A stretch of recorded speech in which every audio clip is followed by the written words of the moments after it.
Hey Bible lovers, I'm Tim Nichols, and I'm here to bring you your Nichols Worth, and I've got what I would probably consider one of the most exciting, you can say Bibles, but it's really just the Psalter, which is the Psalms, and the Gospels. And this is from the Greek Septuagint, and it's also from Father Lazarus Moore's translation. So that's really interesting with a couple of nuances, but there is a bookbinding company in South Africa called Annesi Bindings, and Macrina Walker does some amazing custom work all the way down from building the book block herself with Munkin paper. And it's thick, it's nice, it's beautiful. But the first thing I bought from her was an After the Apostles book. And this was some years ago that I bought this just because I wanted like a cohesive early church fathers document. I've done a video on this before, but you can see it's got like a brown cowhide. This is all handmade. You can see even that Cairo is handmade, just because you can tell that it's not like a manufactured stamp because it's got little imperfections and all that because it's done by hand. I love stuff like that. And then it's got After the Apostles stamped on the spine so it can lay on the side like God intended. Got those little symbols on the back, just beautiful, nice in sheet paper, speckled edges, and then it has After the Apostles. Now I'll show you what After the Apostles means. This takes you through the Didache. It takes you through the Epistle of St. Clement of Rome. It takes you through Ignatius and Polycarp.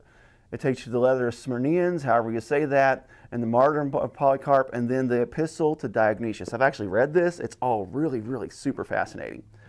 But she makes something on occasion. Now these are pretty rare, and she doesn't make a bunch of them, but it's called a do-si-do. You know, the swing your partner a do-si-do, and how you have one facing one way and the other facing another way, and you kind of make a circle. That is the inspiration behind this design. Is basically it's two books in one. This is the most fascinating thing I've ever seen. And this has super thick paper, and look at that hand design, that hand-drawn cross. You can just see that that is done by a person. This reminds me of something that would have been made 200-300 years ago. It's just so beautiful. Every little detail in this thing is amazing. Now this is actually a blue goat skin cover. So we have cowhide, we have goat skin, and this is all overboard. So these are hardback. So this is a leather overboard. So that leather is going to have that strength where it's not going to break in that crease. So you can know this is going to be secure. One thing I'd love to see her do is use a leather liner rather than this paper liner. But this is more of like a vinylish kind of paper. I do think that this will endure pretty well. I've used this quite a bit, and I mean, that is holding up really nice. So I don't see that breaking anytime soon. But anyhow, you have the Holy Psalter on one side, and then you flip it, do-si-do, and you have the Holy Gospels on the other. And again, this is Father Lazarus Moore's translation with a little caveat, and I'll show you that in a minute. Now, one thing to know about the Orthodox Psalms is that for us Protestants, they are going to be off by one up until a certain point in it. So like if you're in 74, in the Protestant, it's actually going to be 73, and that can confuse some folks, but this is a single column layout, and this is designed to be read devotionally, so there are no verse numbers or anything like that. And then check this out. On the title page, now this is pretty interesting. First, to let you know, this is the Holy Psalter, translated from the Septuagint by, I don't know how to say that first word, so somebody that's Orthodox help me out with that, Lazarus Moore, with adaptations. So the adaptations is it doesn't have the textual footnotes, and it does not have the verse numbers. This lets you know that she believes this is in the public domain and that this print job and text block job was done all by Annesi Bookbinding. So this is a sound binding.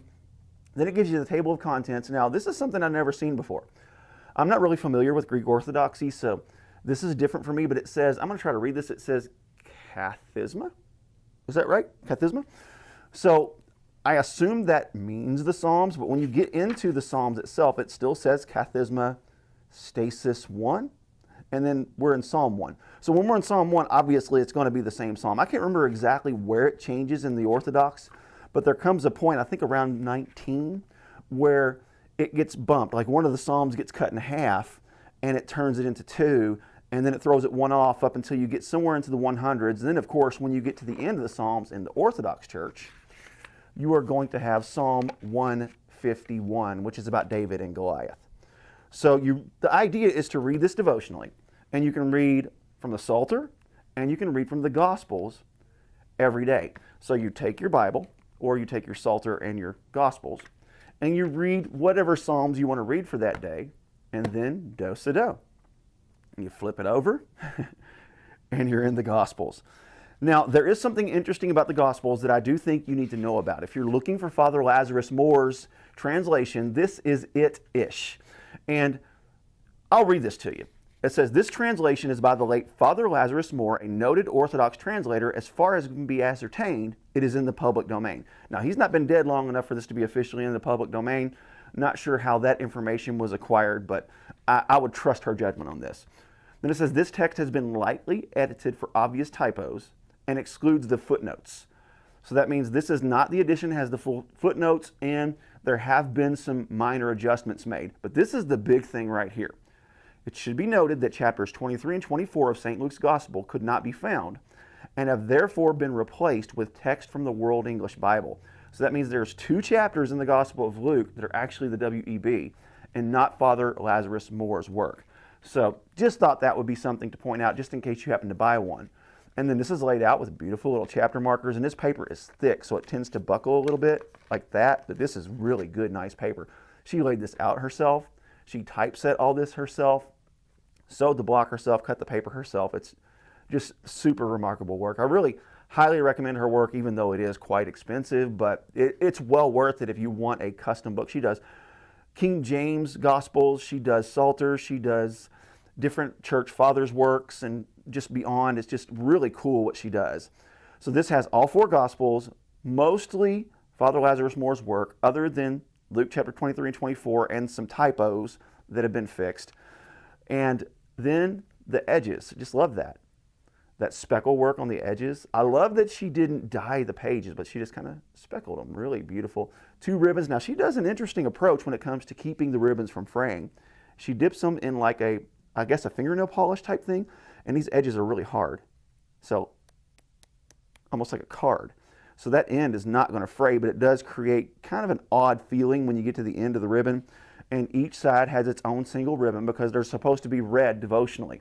So I don't know what you think of something like this, but I personally think this is among the coolest things that I own. And I am super thrilled to have one. There are not many in existence, so I feel honored to have one of these. But anyhow, God bless you. Keep calm. Jesus on. This is your Nicholsworth.